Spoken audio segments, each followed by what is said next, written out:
Hello बच्चों, हम लोग सबसे पहले welcome back to the accounts वाला। और हम लोग जो है एमसीक्यू का सीरीज स्टार्ट करेंगे।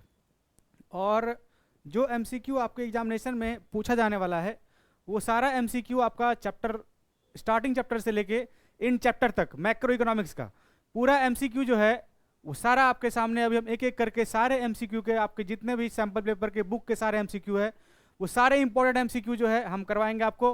तो चलिए स्टार्ट करते हैं हम लोग एमसीक्यू सीरीज।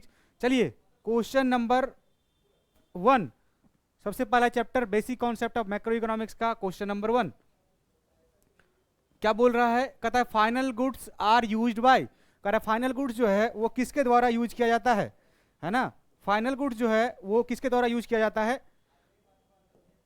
कहता है फाइनल गुड्स जो कि फाइनली बन के तैयार है तो वो कोई भी यूज कर सकता है, चाहे वो हमारी इकोनॉमी जो सेक्टर है, पहला कहता है कंज्यूमर सेक्टर, दूसरा कहता है प्रोडक्शन और तीसरा है गवर्नमेंट, है ना? तीनों सेक्टर जो है वो यूज कर सकता है। तो इसका आंसर जो होगा वो तीनों, ऑल ऑफ दीज, है ना। क्वेश्चन नंबर 2 कहता है if a car is purchase by taxi operator it will be regarded as. कह रहा है कार जो है अगर टैक्सी ऑपरेटर परचेज किया है तो उसको जो है हम लोग कौन सा गुड्स मानेंगे? तो पहला कह रहा है कैपिटल गुड्स। तो कैपिटल गुड्स का क्या डेफिनेशन है? तो कैपिटल गुड्स हम लोग उस प्रकार के गुड्स को कहते हैं जिसको कि प्रोड्यूसर अपने प्रोडक्शन प्रोसेस में सेवरल ईयर्स के लिए यूज करता है। तो सही है, कैपिटल गुड्स भी होगा, कार जो है सेवरल ईयर्स के लिए यूज होगा। इंटरमीडिएट गुड्स होगा क्या? इंटरमीडिएट गुड्स तो उस प्रकार के गुड्स को कहते हैं जो कि रॉ मटेरियल के तौर पर यूज किया जाए फाइनल गुड्स को बनाने के लिए, है ना। तो ये तो नहीं होगा। सी नंबर कह रहा है कि फाइनल गुड्स है। हाँ, तो कार जब फाइनल गुड्स बन के तैयार हुआ तभी ना टैक्सी ऑपरेटर जो है परचेज किया। तो सही है, फाइनल गुड्स भी सही आंसर है। तो ए भी होगा और सी भी होगा सही आंसर इसका, बोथ ए एंड सी। क्या क्वेश्चन है? Classification of goods depends on. कह रहा है क्लासिफिकेशन ऑफ गुड्स जो है वो किस पे डिपेंड करता है? तो आपको हम बहुत बार पढ़ा चुके हैं। तो क्लासिफिकेशन जो है वो इंड यूज पे डिपेंड करता है। कहता है कंज्यूमर गुड्स नहीं है classification of goods, production of goods नहीं है पे नहीं होगा, तीसरा फर्स्ट यूज ऑफ गुड्स पे नहीं होगा। जो उसका इंड यूजर होगा वही इंड यूजर पे हम लोग डिसाइड करते हैं कि कौन सा कैपिटल गुड्स है और कौन सा जो है कंज्यूमर गुड्स है। अगर कंज्यूमर उसको यूज कर रहा है तो वो हाउस होल्ड यूज कर रहा है तो कंज्यूमर गुड्स, और जो है अगर उसको प्रोड्यूसर यूज कर रहा है ना, तो उसको कहते हैं हम लोग कैपिटल गुड्स। तो वो इंड यूज पे डिपेंड करता है। चलिए क्वेश्चन नंबर 5 क्या कर रहा है? TV, radio, washing machine are etc are example of. तो टीवी, रेडियो, वॉशिंग मशीन जो है वो ड्यूरेबल कंज्यूमर गुड्स का एग्जांपल है ना, क्योंकि उसका लाइफ जो है वो कुछ दिनों तक होता है, more than 1 accounting 2 accounting year. तो इसीलिए हम लोग कहते हैं वो टिकने वाला वस्तु को कहते हैं ड्यूरेबल कंज्यूमर गुड्स। कहता है a car purchase by household is. तो कार जो है परचेज किया गया हाउस होल्ड के द्वारा। तो हाउस होल्ड के द्वारा अगर कार परचेज किया गया है हाउस होल्ड के द्वारा तो इसको हम लोग क्या बोलेंगे? ड्यूरेबल कंज्यूमर गुड्स, क्योंकि कार जो है उसका लाइफ है वो ड्यूरेबल है, तो उसको हम लोग करेंगे ड्यूरेबल कंज्यूमर गुड्स, है ना। विच of the following is semi durable. तो सेमी ड्यूरेबल जो है हम लोग क्लॉथ के एग्जांपल को लेते हैं कि क्लॉथ जो है वो सेमी ड्यूरेबल गुड्स है। Question number 8 correct capital goods are those goods. कहता है कैपिटल गुड्स किसको बोलते हैं? जो कि प्रोडक्शन प्रोसेस में सेवरल ईयर्स के यूज किया जा सके। कहता है which are use in the production process for several years, उसी को हम लोग क्या बोलते हैं? Capital goods. दूसरा कह रहा है which is use in the production process for few year, तो ये गलत है। इन्वॉल्व इन डेप्रिसिएशन लॉसेस नहीं है। अच्छा कैपिटल गुड्स में तो डेप्रिसिएशन यूज होता है ना, डेप्रिसिएशन हम लोग लगाते हैं तो कैपिटल एसेट्स का वैल्यू कम होता है। तो ये भी आंसर सही है, ए और सी दोनों आंसर सही है। इसका मतलब सही आंसर इसका both A and C. Question number 9 the goods which satisfy human wants directly. जो कि ह्यूमन वांट्स को डायरेक्टली सेटिस्फाई करे उसको हम लोग कंज्यूमर गुड्स कहते हैं, है ना, कंज्यूमर गुड्स। क्वेश्चन नंबर 10 कहता है food processor used by the house hold. कह रहा है फूड प्रोसेसर जो है अगर वो हाउस होल्ड यूज कर रहा है तो जैसे ही हाउस होल्ड यूज किया तो उसको हम लोग कंज्यूमर गुड्स बोल देते हैं या कंजम्पशन गुड्स। कह रहा है इन द प्रोडक्शन ऑफ शुगर। कहता है शुगर का अगर प्रोडक्शन करें तो शुगर केन क्या होगा? तो शुगर का प्रोडक्शन में जो है गन्ना जो है शुगर केन, उसको हम लोग इंटरमीडिएट गुड्स कहते हैं या उसी को हम लोग रॉ मटेरियल कहते हैं। तो कौन सा सही आंसर होगा? Intermediate goods. Question number 12 consumption of all goods and services in the economy during a period of 1 accounting year. तो सारे कंजम्पशन जो कि हमारे एक साल के अंदर पूरे इकोनॉमी में गुड्स एंड सर्विसेज का किया गया है उसको हम लोग एग्रीगेट कंजम्पशन बोलते हैं। क्वेश्चन नंबर 13 कहता है increase in the stock of capital. कहता है इंक्रीज, जब स्टॉक ऑफ कैपिटल इंक्रीज किए तो उसका नाम इंक्रीज को हम लोग बोलते हैं क्या? इन्वेस्टमेंट, या उसी का दूसरा नाम है कैपिटल फॉर्मेशन। या तो उसको हम लोग इन्वेस्टमेंट बोल देते हैं, इन्वेस्टमेंट, या इसी को कैपिटल फॉर्मेशन बोलते हैं। तो है ये ऑप्शन कैपिटल फॉर्मेशन, है ना, इन्वेस्टमेंट या capital formation,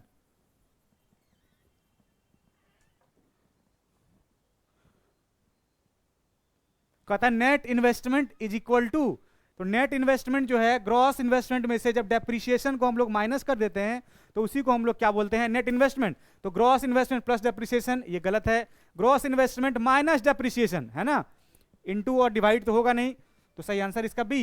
question number 15, net capital formation is causes, जो कि प्रोडक्शन कैपेसिटी को इंक्रीज करता है तो उसी को हम लोग बोलते हैं net capital formation. Question number 16, which of the following leads to depreciation, तो कहता है डेप्रिसिएशन जो है वो नॉर्मल वियर एंड टीयर से होता है, फ्लड से नहीं होता है, इसको फ्लड को कैपिटल लॉस बोलते हैं जो कि नेचुरल क्लैमिटी की वजह से होता है। Damage due to market crash, ये भी नहीं होगा, तो सही ऑप्शन इसका option number A.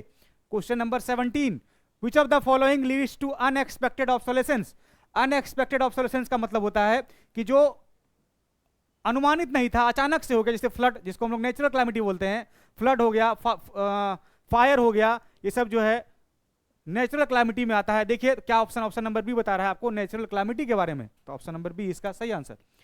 Question number 18, depreciation reserve fund, depreciation जो है रिजर्व फंड हम लोग क्यों क्रिएट करते हैं, क्योंकि हम लोग एसेट्स का रिप्लेसमेंट कर सकें, है ना, तो ये क्या होगा, रिप्लेसमेंट इन्वेस्टमेंट। क्वेश्चन नंबर 19, ए स्टॉक वेरिएबल, स्टॉक वेरिएबल जब किसी वेरिएबल को पर्टिकुलर पॉइंट ऑफ टाइम में मेजरमेंट होता है या उसका जो कि स्टैटिक कॉन्सेप्ट है, तो कहता है हैज नो टाइम डायमेंशन, सही है, इसमें टाइम डायमेंशन नहीं होता है, फ्लो वेरिएबल में टाइम डायमेंशन होता है, तो ऑप्शन नंबर ए सही है। स्टैटिक कॉन्सेप्ट है ये भी सही है, तो both A and B. Question number 20, कहता है quantity measure per unit of time period is, तो per unit of time period को हम लोग स्टॉक वेरिएबल बोलते हैं या इसी को स्टॉक कॉन्सेप्ट बोलते हैं। Income of the family is example of, income जो है एग्जांपल आपको एग्जाम में आ सकता है कि फ्लो वेरिएबल या स्टॉक वेरिएबल जो है कौन कौन सा है, ये फ्लो और इसको हम लोग लिख दिए स्टॉक। तो फ्लो वेरिएबल में आप याद रखिएगा इनकम, कंजम्पशन,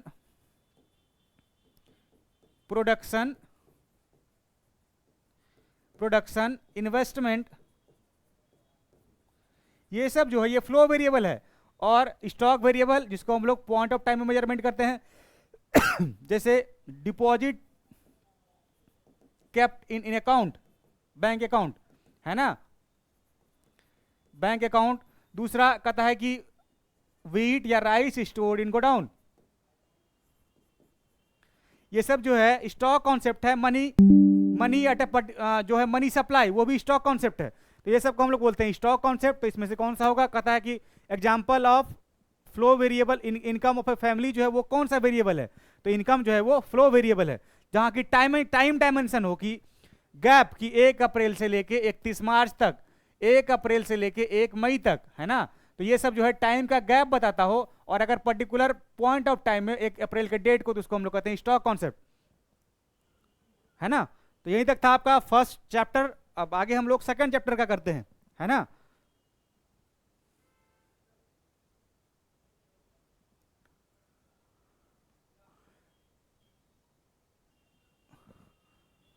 चैप्टर नंबर 2 कहता है कि नेशनल इनकम बताइए, national income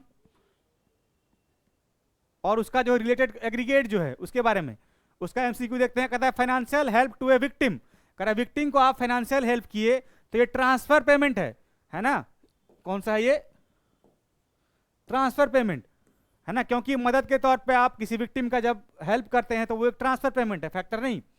question number 3, which of the following is an example of normal resident, कह रहा है नॉर्मल रेसिडेंट का एग्जांपल कौन सा है, तो foreigner working in WHO located in India, ये तो नहीं होगा। दूसरा कहता है German working as a director IMF office located in India, ये भी नहीं होगा। आप एक चीज पढ़े थे कि जो अगर हम एम्बेसडर के बारे में बात करें तो एम्बेसडर जहां से वो बिलोंग करता है, वो अगर दूसरे देशों में भी अपना वो कार्यरत है या वो काम कर रहा है तो वो जहां से बिलोंग करता है वहीं का रेसिडेंट माना जाएगा। कहता है ambassador in India from rest of the world, तो ये करा इंडिया में रेसिडेंट है, इंडिया में रह रहा है और वो बाहर का एम्बेसडर है तो वही का माना जाएगा। अगर ambassador of India in rest of the world, कहता है इंडिया का एम्बेसडर है और वो अगर दुनिया में कहीं भी रह रहा है रेस्ट ऑफ द वर्ल्ड में तो वो इंडिया का माना जाएगा। तो आपको पूछ रहा है नॉर्मल रेसिडेंट के बारे में, तो वो इंडिया का ही नॉर्मल रेसिडेंट होगा, तो ऑप्शन नंबर डी इसका सही आंसर है। Question number 4, domestic product is equal to, कहता है डोमेस्टिक प्रोडक्ट जो है वो किसके इक्वल है? आपको पता है ना कि डोमेस्टिक प्रोडक्ट मतलब जो हमारा नेशनल प्रोडक्ट है उसमें से अगर NFIA हम घटा दें तो उसी को हम लोग क्या बोलते हैं? Domestic product.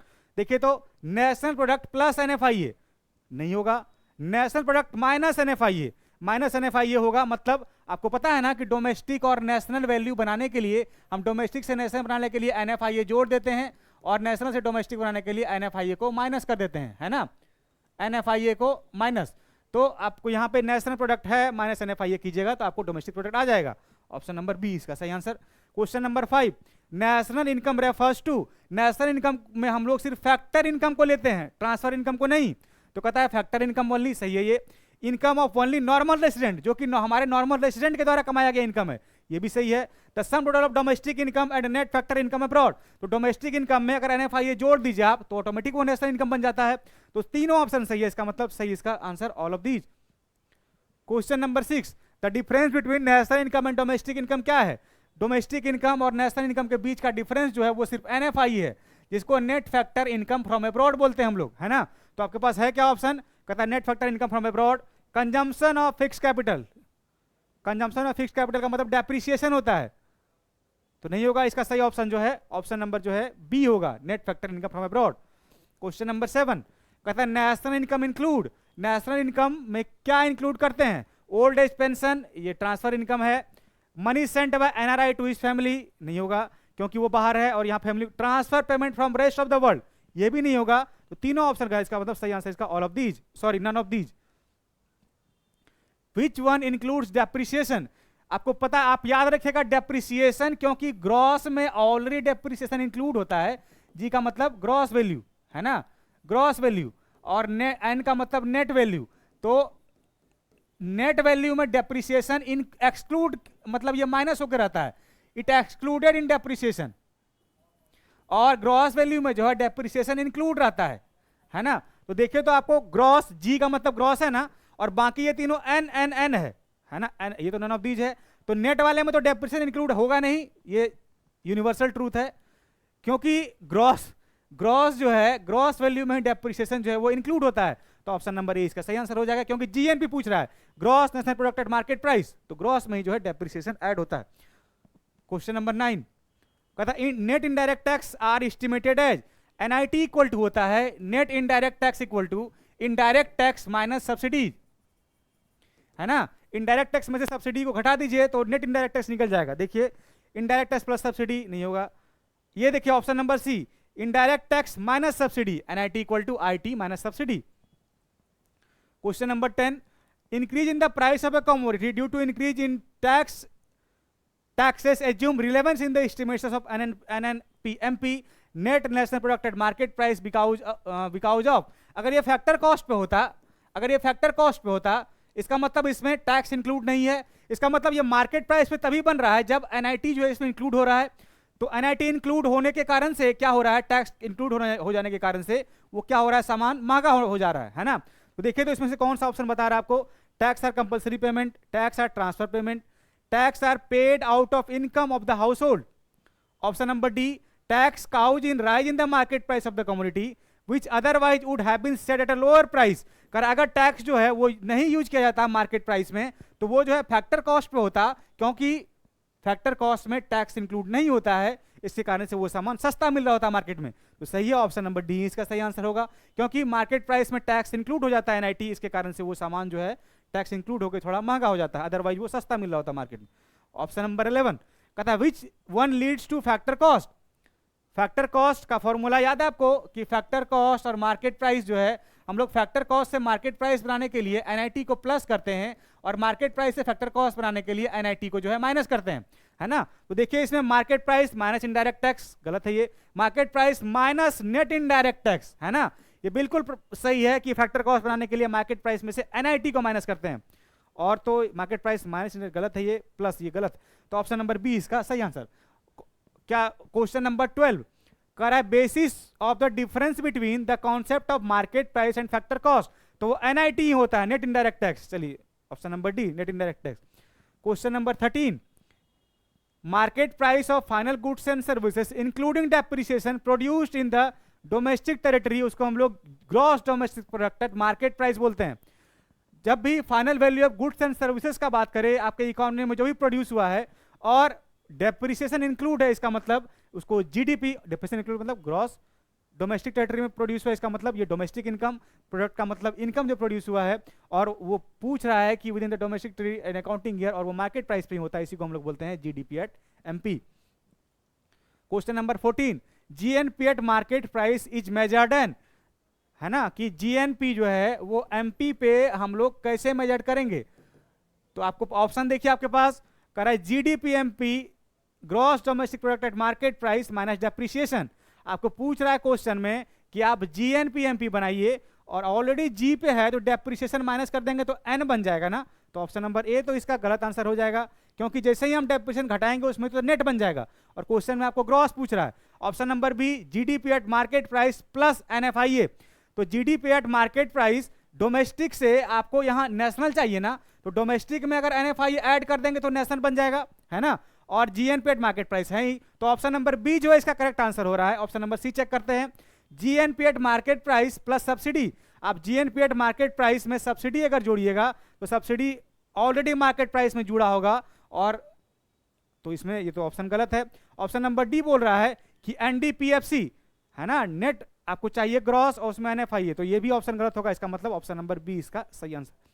Question number 15, national income को जो है हम लोग एनएनपीएफसी बोलते हैं, है ना, याद रखिएगा कि नेशनल इनकम को क्या बोलते हैं, net national product at factor cost, NNPFC. Domestic income को बोलते हैं एनडीपीएफसी, है ना, ग्रॉस डोमेस्टिक इनकम को बोलते हैं जीडीपी एट एमपी, है ना, याद रखिएगा ये सब। Which of the following is not correct,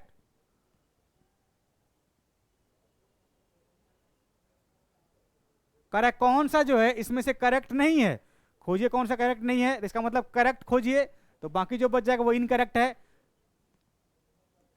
कर NNP at market price equal to GNP at market price plus depreciation, तो ग्रॉस में डेप्रिसिएशन अगर प्लस कर दें हम तो क्या नेट बनेगा, क्या यहाँ नेट दिया हुआ है क्वेश्चन में, तो पहले ऑप्शन आपको नोट करेक्ट बोला, पहले ऑप्शन जो है वो इनकरेक्ट है, तो सही है ये इनकरेक्ट है, पहला तो मिल गया। दूसरा कह रहा है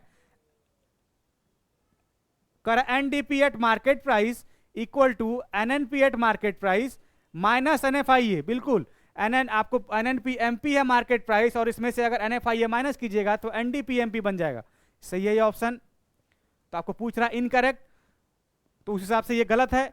NDP at factor cost equal to NDP MP minus indirect tax plus subsidy, मतलब ये एनआईटी के बारे में बात कर रहा है कि अगर आपके पास एनडीपी एमपी है और आपको एफसी चाहिए तो एनडीपी एमपी में से हम अगर एनआईटी घटा दें तो एनडीपी एफसी, ये भी सही आंसर है।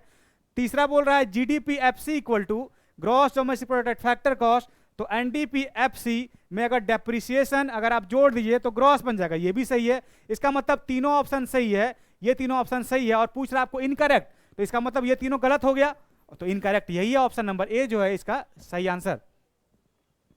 इस टाइप का एग्जाम में आपको क्वेश्चन आता है, इस सबको ध्यान से कीजिएगा। विच वन इज करेक्ट, पूछा कौन सा इसमें से सही है। नेशनल इनकम इक्वल टू, मतलब नेशनल इनकम मतलब एनएनपीएफसी के बारे में पूछ रहा है ना, equal to NDPFC plus NFIA, तो आपको पूछ रहा है एनएनपीएफसी डोमेस्टिक इनकम है, तो डोमेस्टिक में एनएफआईए जो है वो जोड़ देना चाहिए, है ना, तो ये गलत हो गया, तो जोड़ना चाहिए और इसमें घटाया हुआ है तो गलत हो गया। ये कह रहा है GNP at factor cost gross national product at factor cost equal to gross national product at market price plus NIT, है ना, तो जीएनपीएमपी में अगर हम एनआईटी जो है नेट इनडायरेक्ट टैक्स प्लस कर दें तो ये होना चाहिए ये माइनस, अगर माइनस होता तब ना फैक्टर कॉस्ट पे आता, ये ऑलरेडी मार्केट प्राइस पे है, अगर इसमें प्लस कर दें तो कहां से ये आएगा, फैक्टर कॉस्ट पे ऑलरेडी है, तो ये भी गलत हो गया। करा है नेशनल इनकम इक्वल टू मतलब NNPFC equal to domestic income plus NFIA, है ना, डोमेस्टिक इनकम प्लस एनएफआईए अगर कर दीजिएगा आप तो डोमेस्टिक इनकम का मतलब क्या होता है, ये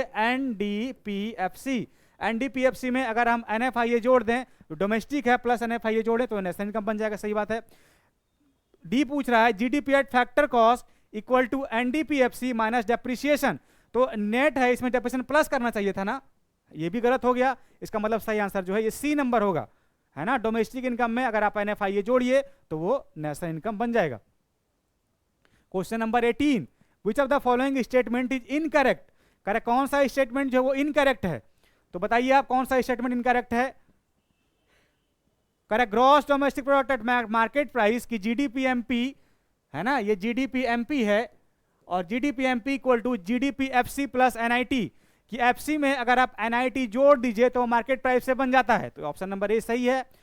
करा एनएनपी एट मार्केट प्राइस, एनएनपीएमपी है आपके पास, एनएनपीएमपी इक्वल टू क्या होगा, एनएनपी एट फैक्टर कॉस्ट, यही गलत है, यही गलत है, ऑप्शन नंबर ए सही है। आपको इनकरेक्ट पूछ रहा है, तो क्या जो है ये मार्केट प्राइस है और ये एनएनपी एट फैक्टर कॉस्ट है, दोनों बराबर होता है क्या? बिल्कुल नहीं होता है, क्योंकि फैक्टर कॉस्ट और मार्केट प्राइस के बीच में जो है एनआईटी का डिफरेंस होता है। इसका मतलब यहाँ इनकरेक्ट पूछ रहा है, तो इनकरेक्ट यही हो गया आंसर, और जो है बाकी दोनों सही है, तो ऑप्शन नंबर बी इसका जो है सी भी चेक कर लेते हैं। करा GNP at MP equal to GDP MP plus NFIA, तो जीएनपीएमपी है आपके पास और डोमेस्टिक में plus NFIA, gross national product at market price equal to GDP at MP plus NFIA, option number D national net national product at factor cost equal to national income. आपको incorrect पूछ रहा है, तो ये correct है, ये भी correct है, तो ऑप्शन नंबर बी ये जो है ये इनकरेक्ट है, बाकी सारा ऑप्शन जो है वो सही है, तो ऑप्शन नंबर बी इसका सही answer. Question number 90, NNPFC equal to national income बोलते हैं उसको, और आपके पास जीएनपीएफसी है, इसमें से डेप्रिसिएशन जोड़िएगा तो ग्रॉस में डेप्रिसिएशन जोड़ दीजिए, ऑलरेडी ग्रॉस में जुड़ा हुआ है, तो डेप्रिसिएशन क्यों जोड़ना, तो ये गलत है। करा जीएनपीएफसी माइनस डेप्रिसिएशन घटा दिए तो एनएनपीएफसी सही आंसर है। एनएनपीएमपी में से एनआईटी घटाइए तो एनएनपीएफसी आएगा, तो दोनों ऑप्शन सही है, बोथ बी एंड सी।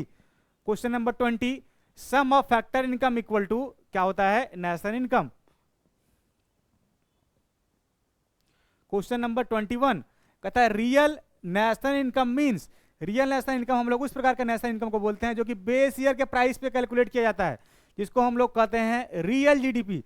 कहता है national income at current year prices, national income eight factor prices, national income at constant prices. जब भी कांस्टेंट प्राइस पे नेशनल इनकम कैलकुलेट किया जाए तो उसको हम लोग बोलते हैं क्या, रियल नेशनल इनकम, और जिसको करंट ईयर पे कैलकुलेट किया जाए उसको बोलते हैं हम लोग नॉमिनल नेशनल इनकम। क्वेश्चन क्या कर रहा है, रियल जीडीपी है आपके पास, आपको प्राइस इंडेक्स निकालने आता है, price index equal to real GDP divided by nominal GDP, sorry nominal GDP divided by real GDP, है ना, इनटू 100, यही होता है फॉर्मूला, है ना। तो आपके पास क्या दिया हुआ है, रियल जीडीपी, आपको नॉमिनल जीडीपी दिया हुआ है कितना 840 डिवाइडेड बाय रियल जीडीपी आपको पूछ रहा है, तो ये रियल जीडीपी हो गया इनटू 100 हो गया, और आपको प्राइस इंडेक्स भी दिया हुआ है कितना 120, है ना। तो इससे इसको काट दीजिए, 7 बार में कट गया, तो रियल जीडीपी इक्वल टू इधर आ जाएगा, real GDP equal to 7 into 100 equal to 700 जो है इसका आंसर हो गया। तो ऑप्शन है इसका 700, ऑप्शन 1 ही है 700 इसका आंसर। तो यहीं तक था national income and related aggregates का जो है क्वेश्चन। चलिए हम लोग नेक्स्ट चैप्टर का करते हैं क्वेश्चन। ओहो एक्सपोर्ट हो गया,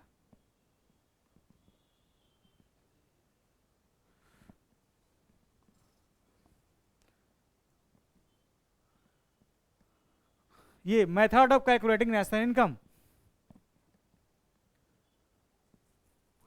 चलिए क्वेश्चन नंबर 1 क्या बोल रहा है, वैल्यू एडेड मेथड और measuring the contribution of which of the following in the domestic territory of a country, कि आप जो है वैल्यू एडेड से अगर नेशनल इनकम कैलकुलेट कर रहे हैं अपने डोमेस्टिक टेरिटरी में, मतलब डोमेस्टिक इनकम के बारे में वो बात कर रहा है, तो किसको किसको आपको पता है ना कि वैल्यू एडिशन का भी मतलब होता है कि आपके एक साल के अंदर में जितना प्रोड्यूसिंग यूनिट था उसने कितना वैल्यू का जो है प्रोडक्शन किया, वैल्यू एडिशन किया है, उसी को हम लोग बोलते हैं जब हम लोग आउटपुट मेथड से या वैल्यू एडेड मेथड से जो है इनकम कैलकुलेट करते हैं।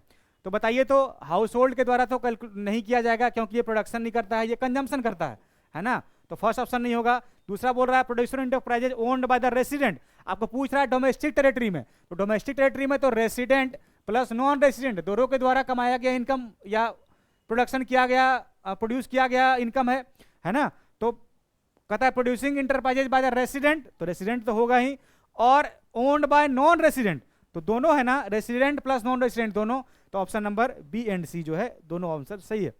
क्वेश्चन नंबर 3 कहता है value added refers to value added का मतलब क्या समझते हैं? Value of output minus intermediate cost.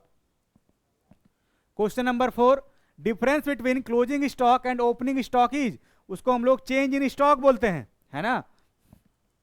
Question number 5, on account of production of goods is included in the national income because of, option number A goods are tangible. कहता है कि आप जो खुद का सेल्फ प्रोडक्शन जो करते हैं उसको हम लोग क्यों नेशनल इनकम के कैलकुलेशन में लेते हैं? क्योंकि उसका जो है एस्टिमेशन या उसका मेजरमेंट जो है वो पॉसिबल है ना। तो देखिए तो गुड्स आर टेंजिबल, ये नहीं होगा। देयर वैल्यूएशन इज पॉसिबल, क्योंकि उसका वैल्यूएशन जो है वो पॉसिबल है, इस कारण से जो है हम लोग नेशनल इनकम में जो है उसको हम लोग लेते हैं, है ना। ये नहीं होगा, ये नहीं होगा, तो ऑप्शन नंबर बी इसका सही answer. Question number 6, on account of services is not included. कहता है कि प्रोडक्शन ऑफ गुड्स तो आप ले लिए, लेकिन सर्विस को क्यों नहीं लेते हैं? तो सर्विस को इसलिए नहीं लेते क्योंकि उसका एक्चुअल वैल्यू जो है वो डिफिकल्ट होता है मेजर करना, इस कारण से नहीं। कहता है services are different from goods, ये नहीं होगा। सर्विसेज आर नॉट प्रोडक्टिव, होता है productive. It is difficult to measure the market value, उसका मार्केट वैल्यू जो है वो मुश्किल होता है कैलकुलेट करना, इस कारण से जो है हम लोग उसको जो है नहीं लेते हैं। तो ऑप्शन नंबर सी इसका सही answer. Question number 7, as a result of double counting national income is.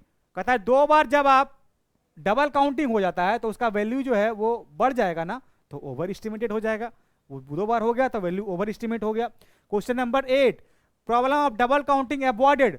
Double counting को अवॉइड करने का दो मेथड होता है, कौन कौन सा? एक होता है फाइनल आउटपुट मेथड, और दूसरा हम लोग जो पढ़ते हैं वैल्यू एडेड मेथड, वो होता है। तो option number both A and B. याद रखिएगा, इसको सब्जेक्टिव में भी कभी 2 नंबर में पूछ देता है कि कैसे जो है हम लोग डबल काउंटिंग को अवॉइड करेंगे। तो उसको जो है दो मेथड के थ्रू, एक फाइनल आउटपुट मेथड का मतलब हम लोग उसी आउटपुट को लेंगे जो कि फाइनली जो है बनके तैयार हो गया है। इसका कहने का मतलब है कि इंटरमीडिएट को नहीं लेंगे, है ना। इंटरमीडिएट गुड्स को नहीं लेते हैं या उसके एक्सपेंडिचर को नहीं लेते हैं। दूसरा बोल रहा है value added method.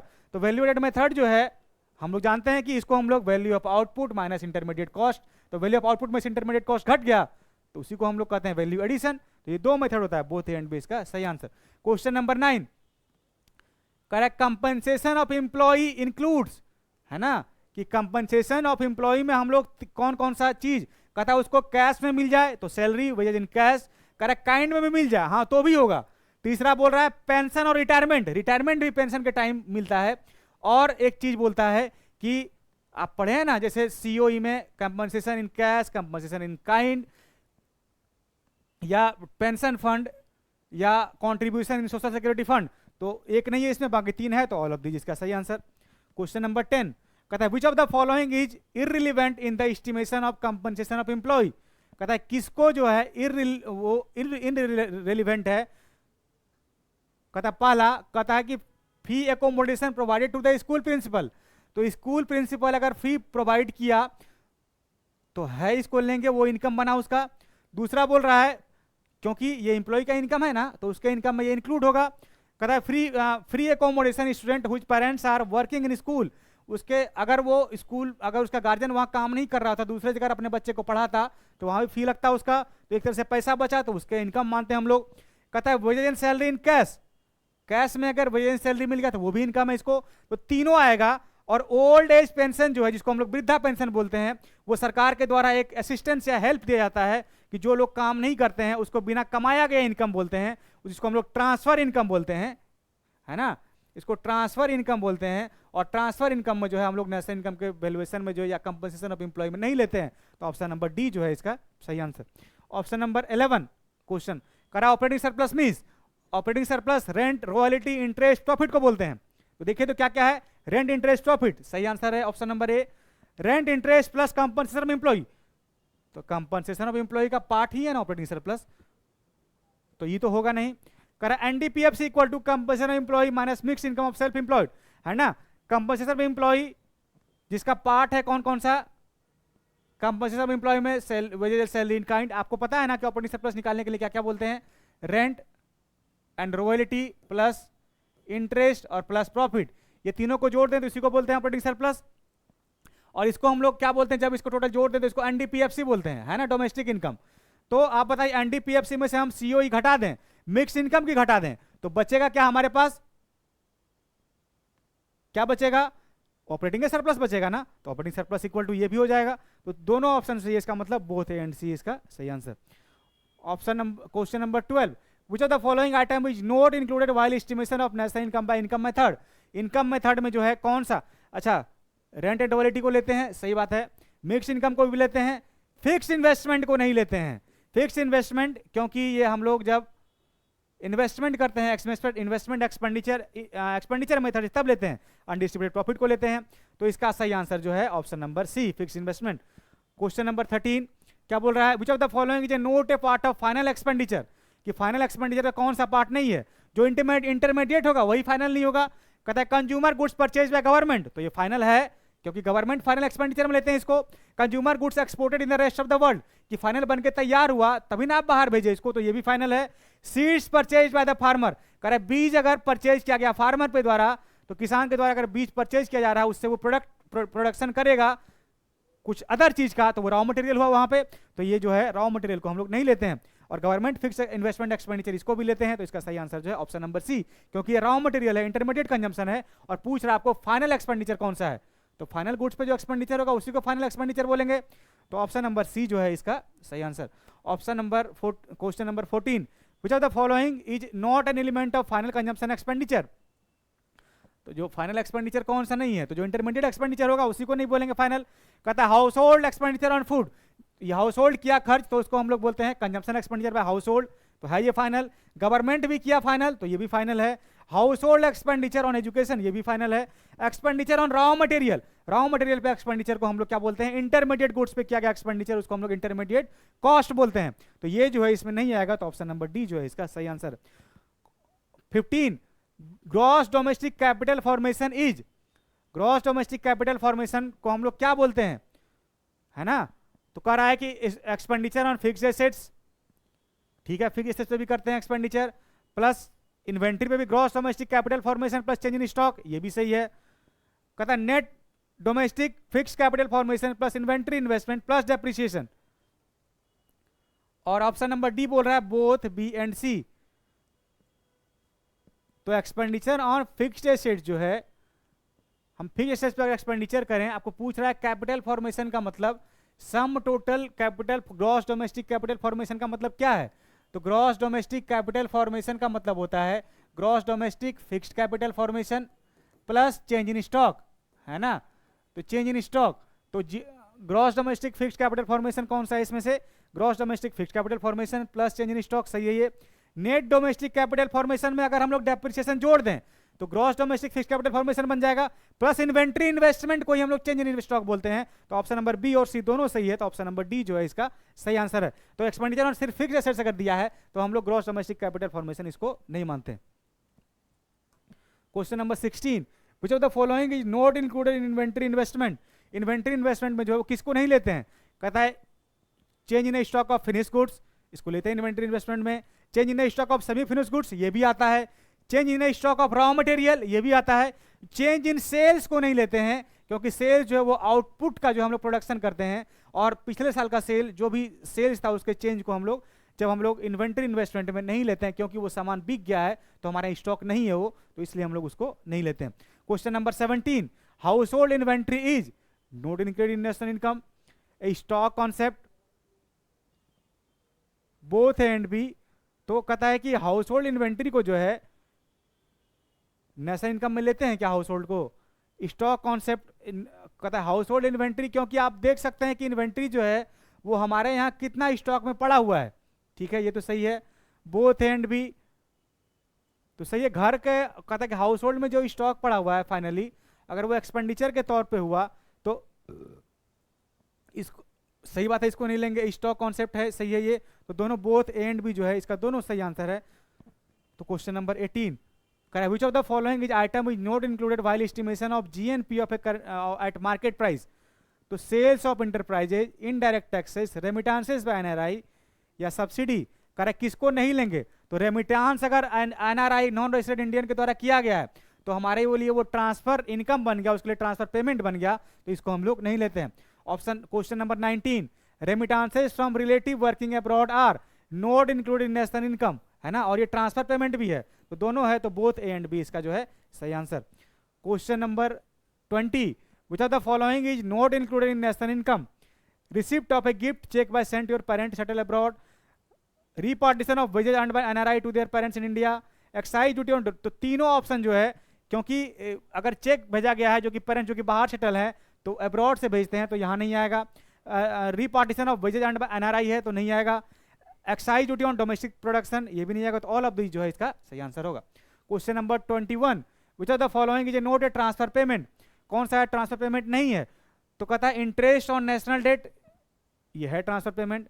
Retirement pension, retirement pension, old age pension जो है वो इसमें पूछ रहा है आपको, note a transfer payment. Donation जो है ये ट्रांसफर पेमेंट है। Retirement pension, old age pension जो है ये भी ट्रांसफर पेमेंट है।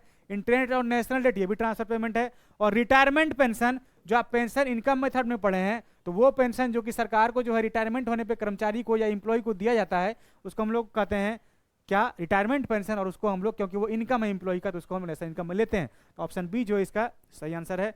तो इतना ही क्वेश्चन था आपका। एक और क्वेश्चन है, पूछा तो following is not a factor payment, है ना।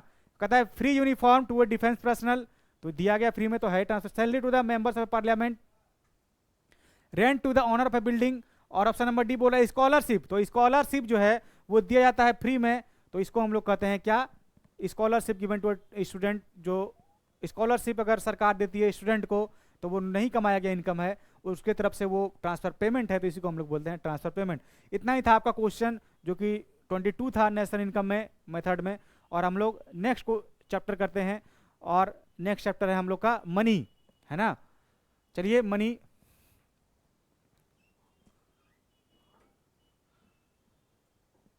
मनी क्वेश्चन नंबर 1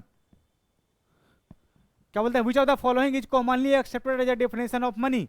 तो मनी का डेफिनेशन क्या होता है, money is a medium of exchange, है ना। कहता है any goods which is commonly use as store of value. Common definition जो है वो, कॉमन डेफिनेशन जो है वो मनी का क्या है, मीडियम ऑफ एक्सचेंज है। कहता है any goods which is commonly store, तो है वैल्यू, लेकिन कॉमनली डेफिनेशन कौन सा बोलता है कि जब मीडियम ऑफ एक्सचेंज हम लोग करते हैं, एक गुड्स को दूसरे से जब पैसा देकर जो हम लोग एक्सचेंज करते हैं, उसी को हम लोग मनी के डेफिनेशन में लेते हैं। दूसरा option any goods which is exchange for a gold at a fixed rate, ये नहीं है। Any goods which is accepted to a bank, any goods which is commonly accepted as a medium of exchange, कि हम लोग जब medium of exchange के तौर पे किसी गुड्स या सर्विसेज को जब हम लोग एक्सचेंज करते हैं, तो उसी को हम लोग क्या बोलते हैं, मनी के वैल्यू के डेफिनेशन में हम लोग लेते हैं। क्वेश्चन नंबर 3, है ना। 3 नंबर क्वेश्चन क्या बोल रहा है, barter system refers to the system wherein. कहता है बार्टर सिस्टम जो है, हम लोग बार्टर सिस्टम के थ्रू, आप डिफिशियंसी पढ़े हैं ना इसका, कहता है वहां हम लोग उस सिस्टम को बार्टर सिस्टम बोलते हैं जहां पे कि सी टू सी होता है, मतलब कमोडिटी टू कमोडिटी का जो है सिर्फ एक्सचेंज होता है, उसी को हम लोग बार्टर सिस्टम बोलते हैं। तो देखिए तो क्या बोल रहा है इसमें, goods are exchange for goods, सही है ये। Goods are not exchange at all, goods are exchange for a domestic currency, and goods are exchange for a foreign currency. Currency का तो उस टाइम में था ही नहीं वैल्यू, तो ये कहां से आएगा करेंसी। करे गुड्स को जब गुड्स से एक्सचेंज करें, C to C economy, goods for goods, तो उसी को हम लोग क्या बोलते हैं, barter system.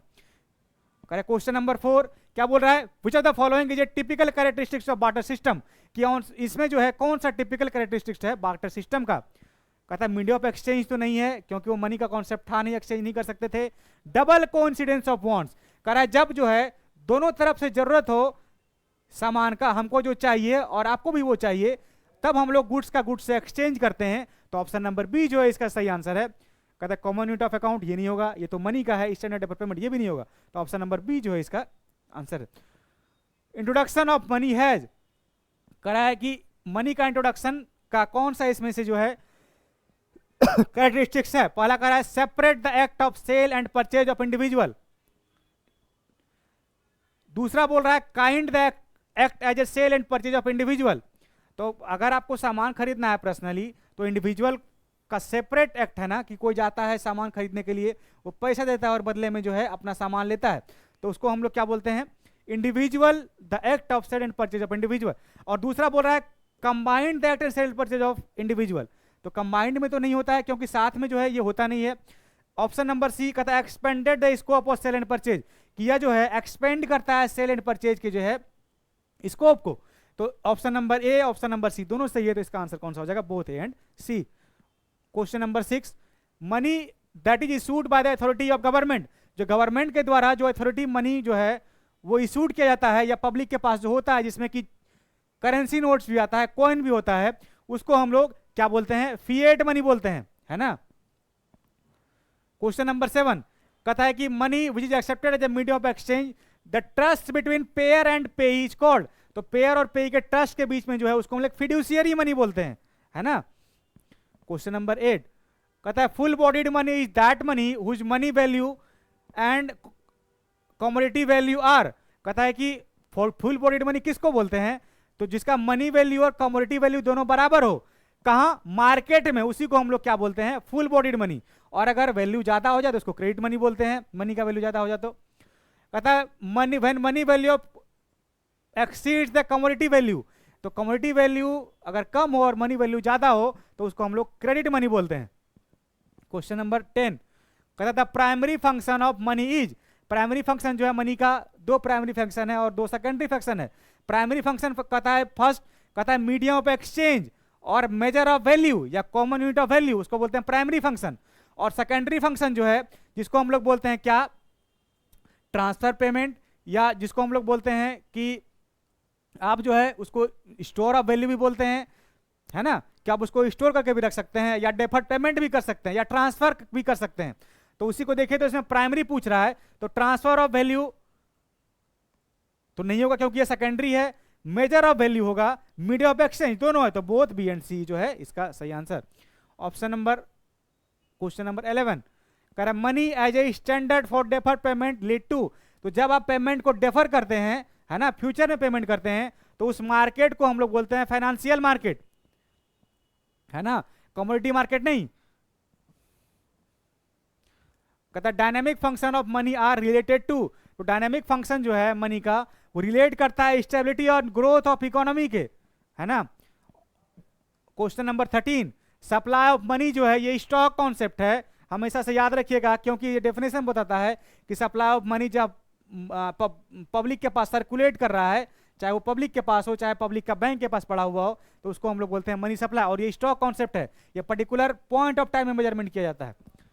Which of the following is the component of M1? M1 equal to C plus DD plus OD।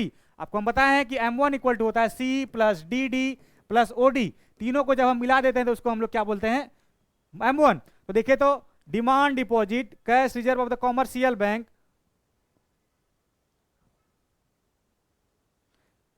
और नन ऑफ दीज। तो M1 का जो है क्योंकि C मतलब कैश, डिमांड, तो क्या बोल रहा है कि कैश रिजर्व जो कि ये तो डिमांड डिपॉजिट भी होगा, term deposit, cash reserve of the commercial bank. तो ठीक है, कैश रिजर्व जो कि अपने पास कॉमर्शियल बैंक रखता है, इसी ऑप्शन में कुछ गड़बड़ी लग रहा है। चलिए इसका ऑप्शन के हिसाब से सही आंसर जो है M1 का देना चाहिए इस प्रकार से कि करेंसी जो कि पब्लिक के पास है प्लस डिमांड डिपॉजिट, ये तो सही है, और अदर डिपॉजिट जो कि कॉमर्शियल बैंक के पास है। ऑप्शन के हिसाब से देखते हैं इस क्वेश्चन को मार्क लगा के छोड़, फिलहाल ये कंफ्यूजिंग ऑप्शन इसका। कहता in India there are 4 alternative of measure of money supply, और M1, M2, M3 and M4 of these M1 equal to, क्या बोल रहा है, करेंसी विद पीपुल, ठीक है। ऑप्शन नंबर 2 बोल रहा है currency with people plus demand deposit. तीसरा बोल रहा है currency with people plus demand deposit plus other deposit of commercial with RBI, जो कि आपको बताया कि M1 equal to C plus DD plus OD होता है। तो तीनों ऑप्शन जो है वो sorry, option number A, option number B सिर्फ नहीं होगा क्योंकि उसमें OD भी आता है, अदर डिपॉजिट विथ RBI, तो ऑप्शन नंबर C जो है इसका सही आंसर है। क्वेश्चन नंबर 16 कहता है who supply money to India, तो हमारी इकोनॉमी में मनी का सप्लाई जो है इशू किया जाता है RBI के द्वारा, और जो है उसका सप्लाई जो है मनी का वो किस द्वारा किया जाता है, कॉमर्शियल बैंक के द्वारा भी, गवर्नमेंट के द्वारा भी, क्योंकि कॉइन्स जो है वो गवर्नमेंट के द्वारा और ₹1 का नोट्स वो गवर्नमेंट के द्वारा, जिसको हम लोग मिनिस्ट्री ऑफ फाइनेंस बोलते हैं। तो बाकी जो है तीनों ऑप्शन सही है, तो ऑल ऑफ दीज जो है इसका सही answer. Question number 17 demand deposit include, कहता है डिमांड डिपॉजिट जो है उसमें डिमांड में कौन कौन सा आता है, पहला कह रहा है कि चेकेबल डिपॉजिट, कह रहा है demand which can be withdrawn on demand, सही है। फिक्स डिपॉजिट ये नहीं होगा, तो ये फिक्स डिपॉजिट क्योंकि ये फिक्स टाइम पीरियड के लिए होता है, तो चेकेबल डिपॉजिट भी है, और डिमांड क्योंकि चेक के थ्रू आप उसको निकाल सकते हैं, तो बोथ A एंड B जो है इसका सही आंसर। क्वेश्चन नंबर 18 कहता है in India coins are issued by, तो कॉइन्स जो है वो इशूड किया जाता है मिनिस्ट्री ऑफ फाइनेंस के द्वारा, तो ऑप्शन नंबर जो है सी जो है वो इसका सही आंसर है। Question number 19, which of the following system is followed by reserve Bank of India for issuing currency, है ना। तो कहता है कि मिनिमम रिजर्व सिस्टम पे जो है वो किया जाता है मिनिस्ट्री ऑफ फाइनेंस के द्वारा आरबीआई को, तो उसको हम लोग क्या बोलते हैं, minimum reserve system. Question number 20, bank money is that money which is, तो बैंक मनी जो है हम लोग दैट उस मनी को कहते हैं जो कि, अच्छा बैंक कैसे पैसा कमाता है कि आप जो है आप बैंक हैं, आपके पास पब्लिक आता है 100 रुपये मान लेते हैं लेके, और इसको इस 100 रुपये में से कुछ आप रिजर्व जिसको LRR बोलते हैं और बाई का 90 रुपये लेन देते हैं, इसी को प्रोसेस को हम लोग क्रेडिट क्रिएशन बोलते हैं ना, है ना, इसी को क्या बोलते हैं, क्रेडिट क्रिएशन। तो क्रेडिट क्रिएशन कहता है generated in the form of credit creation, तो ऑप्शन नंबर सी जो है इसका सही आंसर हो जाएगा, क्योंकि इसी प्रकार से जो है बैंक जो है मनी जो है को पैसे को कमाती है, उसी को हम लोग क्या बोलते हैं, credit creation. Option question number 21 कहता है high powered money is equal to, high powered money किसको बोलते हैं, कहता है पहला option money supplied by RBI only, no, total supply of money in the economy, notes and coins held by the public, चौथा बोल रहा है money held by the public plus gold cash of the commercial bank as well as cash reserve of commercial bank with RBI, option number D जो है इसका सही answer. तो इतना था आपका मनी में। अब चलते हैं हम लोग बैंकिंग पे, है ना। चलिए नेक्स्ट चैप्टर हम लोग बैंकिंग का स्टार्ट करते हैं, कुछ चैप्टर नंबर 6 जो कि है बैंक। चलिए बैंकिंग का क्वेश्चन नंबर 1 कहता है commercial bank create money by way of, कहता है कॉमर्शियल बैंक जो है वो किस प्रकार से जो है वो मनी को क्रिएट करता है ना, कि आपका पैसा जो बैंक के पास है उसी से ना, कहता है कि पहला टाइम डिपॉजिट, तो टाइम डिपॉजिट पे क्योंकि उसको निकालना नहीं होता उस पैसे को, तो उससे पैसा नहीं कमा सकता है, फिक्स रेट ऑफ इंटरेस्ट। दूसरा बोला डिमांड डिपॉजिट, तो कॉमर्शियल बैंक जो है वो डिमांड डिपॉजिट के तौर पे ही जो पैसा कमाती है पब्लिक से। क्वेश्चन नंबर 3 कहता है maximum credit that commercial bank can legally create depends on, कहता है किस पे जो है वो मैक्सिमम अमाउंट जो कि कॉमर्शियल बैंक लीगली क्रिएट करता है, जिसको हम लोग किस क्या बोलते हैं। पहला ऑप्शन बोल रहा है क्या गोल्ड रिजर्व, दूसरा ऑप्शन बोल रहा है कैश रिजर्व विद आरबीआई, तीसरा बोल रहा है क्या स्टैट्यूटरी लिक्विडिटी रेशियो, और चौथा बोल रहा है टर्म डिपॉजिट। आपको पूछा क्या कि maximum credit at the commercial bank can legally create depends on, ये डिपेंड किस पे करता है कि कैश रिजर्व जो कि आरबीआई के पास, सॉरी आरबीआई के पास नहीं, ये डिपेंड जो करता है ये एसएलआर पे करता है, क्योंकि उसको खुद के पास अपने पास जो है खुद के पास पैसा रखना होता है, और उसका कुछ हिस्सा जो है वो कमर्शियल बैंक खुद के पास, उसका कुछ हिस्सा आरबीआई के पास रखता है, इसी को हम लोग क्या क्या बोलते हैं, जिससे कॉमर्शियल बैंक जो है पैसा कमाती है। कहता है maximum credit that commercial bank can legally create indicated by, ये जो है 1 डिवाइडेड बाय LRR या CRR into cash reserve ratio होता है, 1 divided by CRR into cash reserve with RBI. तो ऑप्शन डी ना जो है इसका सही आंसर है कि जितना हमारा CRR है 1 को उससे डिवाइड कर देंगे, जिसको हम लोग क्रेडिट मल्टीप्लायर बोलते हैं, और उसको जो है कैश रिजर्व से मल्टीप्लाई कर देंगे, तो ये इसका जो है। Question number 5 in India the central bank is, तो सेंट्रल बैंक कौन है हमारे देश में, फेडरल सिस्टम नहीं है, फेडरल रिजर्व सिस्टम नहीं है, तो रिजर्व बैंक ऑफ इंडिया जो है हमारा सेंट्रल बैंक है। Question number 6 central bank is an apex of the country that controls the entire banking system, ठीक है, issue currency act as a banker all of the, जो इसका सही answer है। Question number 7 which of the following is a not a function of Reserve Bank of India, Reserve Bank का function आपको हम बताए थे क्या, BBB CCL, बी का मतलब क्या होता है, कहता है इशू ऑफ करेंसी है ये, बी का मतलब banker bank, banker to the government, या इशू ऑफ करेंसी को हम बैंक ऑफ इशू बोलते हैं, है ना। क्रेडिट कंट्रोल करने का वो फंक्शन है बैंक का, है ना। लेंडर ऑफ लास्ट रिजोर्ट ये सब फंक्शन है। दूसरा बोला banker to the public, banker to the government, तो तीनों ऑप्शन सही है। अच्छा नोट पूछ रहा है ना, तो पूछ रहा है issue of currency, banker to the public, public का बैंक ये नहीं है क्योंकि ये सरकार का बैंक है, ये बैंकर टू द गवर्नमेंट सही है, control of money supply, option number, तो ऑप्शन नंबर जो बी है इसका सही आंसर है। नोट पूछ रहा है question. Question number 8 in the context of commercial bank which one the following statement is correct, करा इसमें कॉन्टेक्स्ट में जो कॉमर्शियल बैंक के कॉन्टेक्स्ट में जो है कौन सा ऑप्शन जो है वो करेक्ट है ना। तो करा note issuing authority of the country, सही है, सॉरी कॉमर्शियल बैंक का थोड़ी, तो आरबीआई का पूछ रहा है आपको कॉमर्शियल बैंक, तो नोट इश्यूइंग अथॉरिटी नहीं है कॉमर्शियल बैंक को।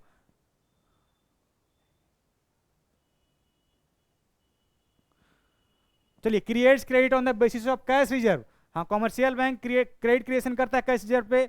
Accepted deposit from general public, ये भी करता है, तो बोथ बी एंड सी ये दोनों सही है और ऑप्शन नंबर ए गलत है, तो इसका सही आंसर ऑप्शन नंबर डी।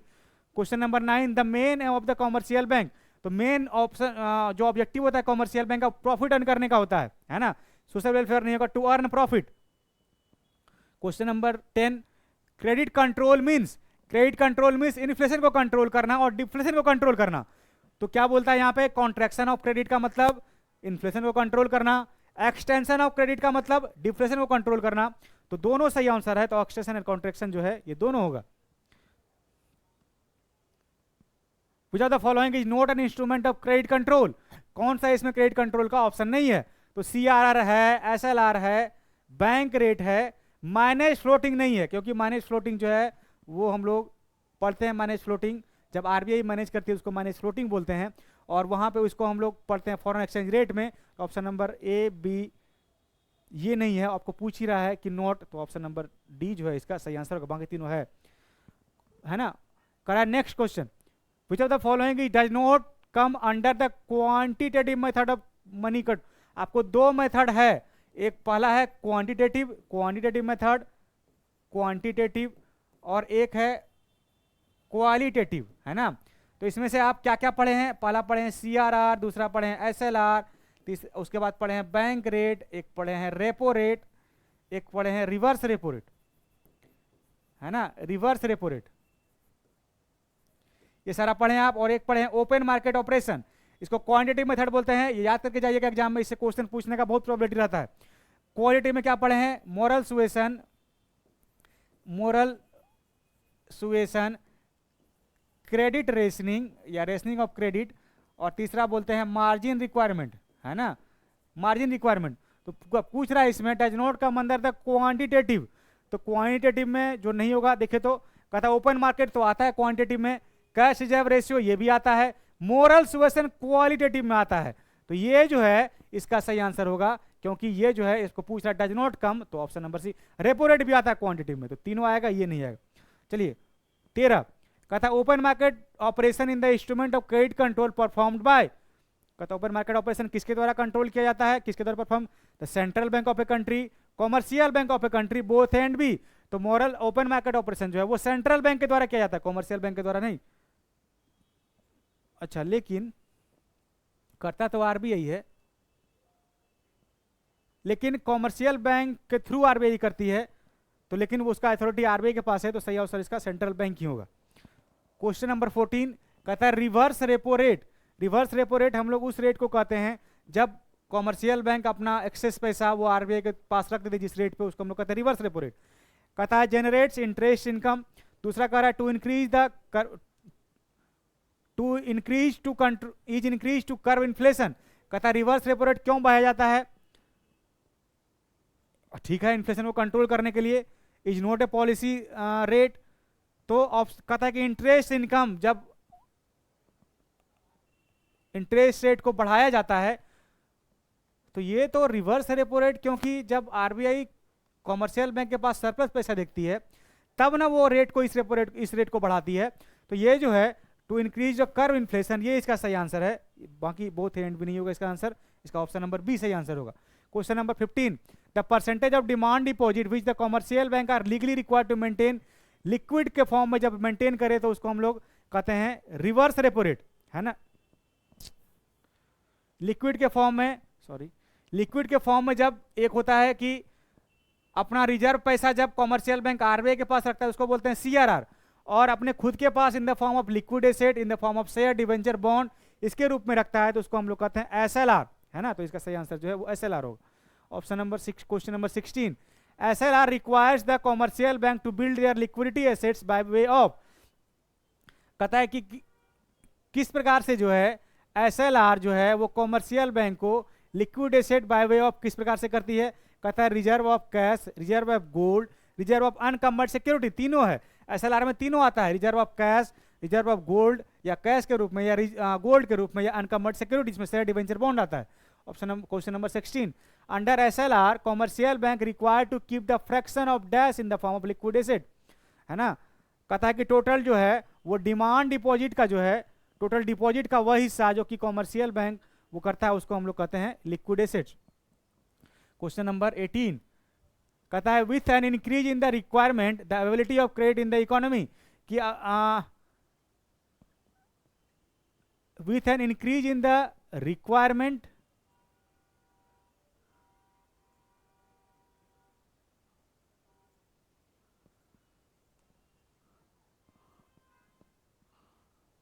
ये कुछ मिसिंग है यहाँ पे, with an increase in a requirement availability of credit in the economy, है ना, कि अवेलेबिलिटी, क्रेडिट का अवेलेबिलिटी जो है वो किस प्रकार से कहता है कि यहाँ पे रिजर्व, लीगल रिजर्व रिक्वायरमेंट होना चाहिए, एलआरआर होना चाहिए यहाँ पे, कि अगर इंक्रीज किए तो अवेलेबिलिटी ऑफ कैश इकोनॉमी में, या सीआरआर कुछ भी हो, तो कैश जो क्रेडिट का इकोनॉमी में क्या उस पर इफेक्ट पड़ेगा, तो क्रेडिट उससे क्या होगा, तो जैसे ही हम उसको बढ़ाएंगे, इंक्रीज करेंगे, तो उससे हमारा कंट्रोल हो जाएगा, डिक्रीज हो जाएगा जो हमारा एबिलिटी ऑफ क्रेडिट है ना, इसको हम लोग क्या बोलते हैं। तो जब भी याद रखिएगा, आपको हम बताए हुए इन्फ्लेशन या डिफ्लेशन को कंट्रोल करने के लिए, चाहे वो सीआरआर हो, चाहे वो एसएलआर हो, चाहे वो बैंक रेट हो, चाहे वो कोई रेट हो, इसको जब इंक्रीज करेगा तभी हमारा उसका इन्वर्स रिलेशन होता है, जैसे वो इंक्रीज करेगा तो इन्फ्लेशन या डिफ्लेशन या इकोनॉमी में क्रेडिट जो है वो कंट्रोल करना, वो डिक्रीज हो जाए, है ना, तो इसका ऑप्शन जो है वो डिक्रीज है। क्वेश्चन नंबर 19 कहता है which of the following is not concern with banking organisation, है ना, कि बैंकिंग ऑर्गेनाइजेशन से कौन सा जो है वास्ता नहीं रखता है, बैंक रेट रखता है, फिजिकल डेपोजिट नहीं रखता क्योंकि ये बजट का है, क्रेडिट क्रिएशन रखता है, कैश रिजर्व रखता है, तो इसका सही ऑप्शन जो है option number B. Question number 20 credit card issued by the bank, कहता है इनकरेज द कस्टमर स्पेंडिंग, सही बात है, कंज्यूमर को खर्च करने के लिए वो जो है इनकरेज करता है, इंक्रीज एग्रीगेट डिमांड, सही है, तो बोथ ए एंड बी जो है इसका सही answer. Question number 21 in inflation is to be combated the RBI, कहता है कि सबको जो है अगर इन्फ्लेशन को कंट्रोल करना है सारे रेट को बढ़ा दिया जाएगा, raise SLR and lower CRR, गलत है ये, lower CRR and raise SLR ये भी गलत है, raise both CRR and SLR, तो ऑप्शन नंबर सी जो है इसका सही आंसर है क्योंकि दोनों को बढ़ाना पड़ेगा। तो चलिए क्वेश्चन नंबर नेक्स्ट 22 पे, if recession is to be combated, कहता है रिसेशन को अगर कंट्रोल करना हो तो उसको कंट्रोल करने के लिए क्या करना पड़ेगा, तो सारे रेट को घटाना पड़ेगा, bank rate need to be lower, सही है, CRR needs to be lower, सही है, option both A and B, ये दोनों ऑप्शन सही है, repo rate needs to be lower and CRR needs to be raise, ये गलत है, तो बोथ ए एंड बी जो है इसका सही आंसर। ये था आपका बैंकिंग का, कि हम लोग बैंकिंग का नेक्स्ट चैप्टर देखते हैं कौन सा है, कितना चैप्टर हो गया, 5 चैप्टर हो गया, शायद 6 हो गया, तो आज के लिए और एक है, तो आज बैंक तक कीजिए, नेक्स्ट वीडियो में जो है हम लोग फिर से मिलेंगे, और बाकी का जो है आपका एग्रीगेट डिमांड, एग्रीगेट सप्लाई, नहीं तो अगर हम वेट करते हैं थोड़ी देर बाद हो सकता है तो हम अभी करवा देते हैं, तो अभी फिलहाल तब तक के लिए इतना ही, और आप लोग अच्छे से तैयारी करते रहिए, और जितना सारा क्वेश्चन हम बताए हैं वो क्वेश्चन एग्जाम में करके जाइएगा, और एमसीक्यू का वीडियो देखिए, एमसीक्यू 10 इसी से आएगा आपके एग्जाम में, ठीक है, तब तक के लिए all the best, happy reading and best wishes, thank you.